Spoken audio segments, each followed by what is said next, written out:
हे hello friends, आता आपण बघूया लग्नानंतर होईलच प्रेमचा 19 सप्टेंबरचा एपिसोड रिव्ह्यू.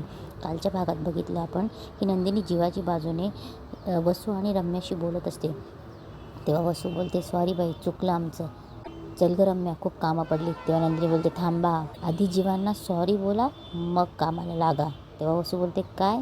तेव्हा नंदिनी बोलते, हो. तेव्हा नंदिनी बोलते, काय झालं? मी सांगितलेलं ऐकायला नाही आलं का वसू आत्या?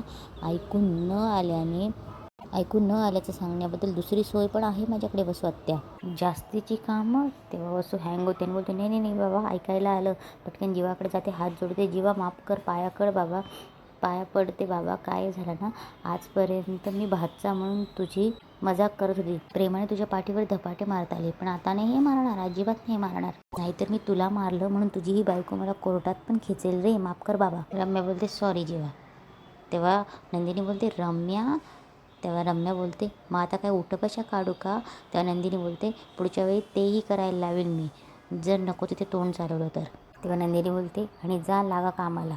पुन्हा बोलते, आणि 1 मिनिट, आज घरातले पडदे धुवायला काढायचे आहेत आणि वॉशिंग मशीनमध्ये नाही काढायचे आहेत हां, हाताने धुवायचे. तेव्हा रम्या बोलते, हाताने?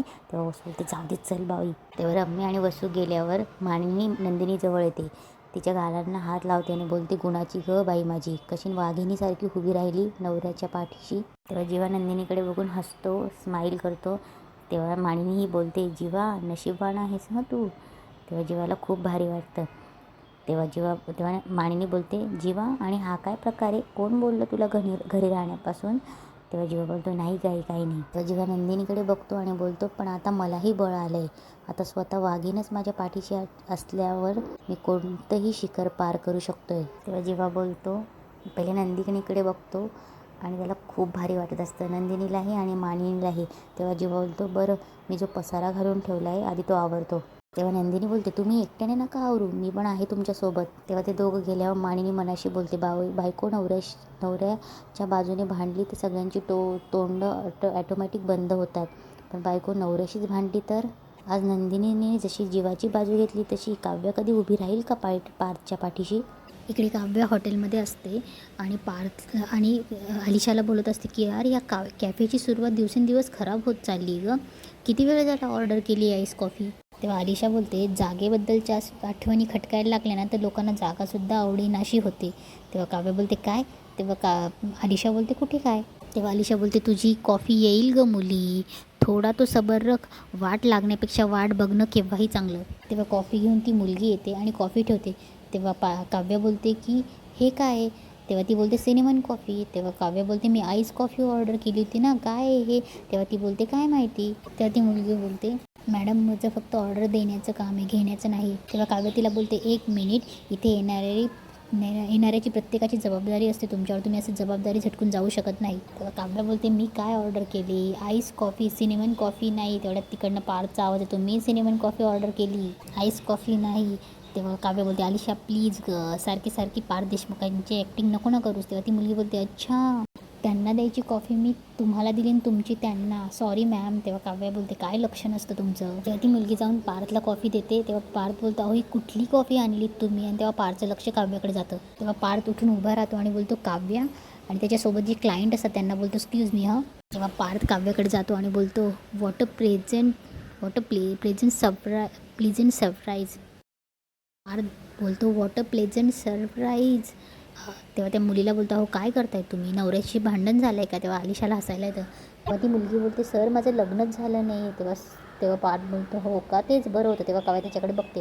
तेव्हा पार्थ बोलतो, माझं म्हणणं असं होतं, मी मागवलं काय, तुम्ही देताय काय? तेव्हा ती मुलगी बोलते, सॉरी सर, चुकून दुसऱ्याची ऑर्डर तुम्हाला आली. तेव्हा पार्थ बोलतो, तेच, चूक केलीत ना तुम्ही, तुमच्या मॅनेजरशी बोलावं लागेल मला, तुमचा मॅनेजर कुठे आहे सांगा. तेव्हा पार्थ बोलतो, ही जर कॉफी तुम्ही चुकून दुसऱ्या माणसाला दिली असती तर त्या माणसाला आणि त्या मॅनेजरला दोघांना बुकडून काढलं असतं मी.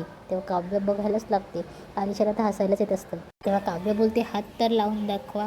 तेव्हा पार्थ बोलतो, ऑफर देताय की डेअर देताय? तेव्हा पार्थ बोलतो, त्या माणसाला देताय, तुम्ही बोललो मी, तुम्ही कशाला तुमच्यावर घेताय? तेव्हा ती मुलगी बोलते, तेच ना सर, तुमची ऑर्डर मी या मॅडमांना दिली. तेव्हा ती मुलगी बोलते, सगळ्या जगात मात्र यांनाच कॉफी दिली. काव्या बोलते काय म्हणालात तुम्ही? तेव्हा पार्थ बोलतो काव्या काव्या बरं झालं तुम्ही यांना ऑर्डर दिली, त्यानिमित्ताने आमची भेट तर झाली. तेव्हा ती मुलगी म्हणते सर माझी तक्रार. तेव्हा पार्थ बोलतो तक्रार कसली? अहो तुमच्यामुळे एवढी गोड भेट झाली, या तुम्ही. तेव्हा ती मुलगी गेल्यावर काव्या बोलते तुम्ही इथे काय करतायत पार्थ? तेव्हा पार्थ बोलतो अहो ते माझे क्लायंट, तेवढ्यात ते क्लायंट येतात, हे माझे क्लायंट. पार्थ त्या क्लायंटची ओळख करून देतात, ह्या आलिशा आणि ह्या माझ्या म्हणून थांबतो. तेव्हा काव्या बोलते काव्या काव्या देशमुख. तेव्हा पार्थ बोलतो या माझ्या काव्या देशमुख. तेव्हा काव्या बघते आलिशाला खूप भारी वाटतं. तेव्हा ते क्लायंट बोलतात की ओ या मिसेस काव्य पार्थ देशमुख. तेव्हा ते क्लायंट सांगतात की मिस्टर पार्थ तुमच्याबद्दल बोलत असतात, खरंच तुम्ही खूप लकी आहात. आलिशा बोलते हो खूप रॉयल आणि लॉयल आहेत ते. तेव्हा काव्या बोलते कॉफी पे आलिशा. तेव्हा ते बोलतात की खरंच मॅडम तुम्ही खूप लकी आहात. तेव्हा आलिशा बोलते नशीबवानच आहे आमची काव्या. तेव्हा ते क्लायंट बोलतात ट्विन वॉच कसे वाटले, आवडले ना? पार्थ बोलतो सॉरी काव्या, सांगायचं लक्षातच नाही राहिलं, हे तेच क्लायंट आहेत ज्यांनी आपल्याला ट्विन वॉच दिलेत. तेव्हा पार्थ कडे काव्या बघते आणि थोडीशी त्याला खुणवते. तेव्हा पार्थही तिला खुणवतो आणि काव्याला ते आठवत असतं की ते ट्विन वॉच तिच्याकडनं एक वॉच पडतं आणि फुटतं. इकडे रम्या बोलत असते बघितलंस ना आई, ती नंदिनीने आपला किती इन्सल्ट केला, ते पण त्या जीवासाठी. तेव्हा वसू बोलते तेच हवं होतं मला, नंदिनीने जीवाची बाजू घ्यावी, त्याला काम करण्यासाठी इन्स्पायर करावं, म्हणजे आपल्याला जे हवं होतं ना ते करता येईल. तेव्हा कारण जीवा बाहेर जाईल, जीवा कामानिमित्त बाहेर जाईल, आपल्याला आपली कामं करता येतील. तेव्हा रम्या बोलते काय होईल सांग ना? रम्या बोलते हे बघ आई तू उगाच हवेमध्ये महल बांधणं बंद कर, काही होत नाहीये. अगं जीवा जर कामाला गेला तर नंदिनीसाठी उलट चांगलंच आहे ना ते. मला ना असं वाटायला लागलंय अति काम केल्यामुळे तुझं डोकं चालेन असं झालंय. तू विसरायला लागलीयस आई, आपल्याला नंदिनी आणि जीवाला त्रास द्यायचा आहे, त्यांना बरबाद करायचे, विसरलीस का? इकडे ते क्लायंट काव्याला विचारत असतात की बाय द वे कशी वाटली घड्याळ? तेव्हा काव्या बोलते छान. आलिशाला तर हसायलाच येतं. तेव्हा पार्थ बोलतो हळूच बोलतो आलिशाकडे बघून पहिल्याच दिवशी फोडलीत काय छान. तेव्हा क्लायंट बोलतात काय? तेव्हा काव्य सावरून घेते बडबड, सारखी सतत बडबड करत असतात, गंमत करतायत ते. नेमकं आज घातले नाही आहे त्यांनी ते घड्याळ, नेक्स्ट टाईम घालतील ना. आणि मी गॅरंटीने सांगते तुम्ही दिलेलं घड्याळ उठून दिसेल यांच्यावर. पार्थ परत कमी आवाजात बोलतो फुटलेलं घड्याळ कसं उठून दिसेल? तेव्हा काव्याही बोलते गप्प बसा. परत ते क्लायंट बोलतात काय? तेव्हा पार्थ बोलतो गंमत गंमत बोलल्या ना त्या. तेव्हा क्लायंट बोलतात की खरंच तुमची खूप गोड जोडी आहे, टचवूड. पार्थ तुम्हाला मी सांगतो ते जोडी फ्लॅटचे फोटो भेटतील ना? तेव्हा पार्थ बोलतो हो हो उद्याच पाठवतो. तेव्हा क्लायंट गेल्यावर पार्थ चेअर मागे घेतो आणि बोलतो उगीच कशाला फोर्स करतायत मला बसायला. तेव्हा काव्या बोलते अलिशा तिथे बसणारे. तेव्हा अलिशा बोलते अगं ये वेडे, अहो मी निघणारच होते, तुम्ही बसा कशाला उगाच कबाब में हड्डी. तेव्हा अलिशा बोलते आणि तसंही मांजर आणि बोक्यामध्ये माझ्यासारख्या बिचाऱ्या खारुताईचं काय काम? तेव्हा पार्थ अलिशाकडे जाते आणि बोलते तू. तेव्हा काव्य अलिशाकडे जाते आणि बोलते तू.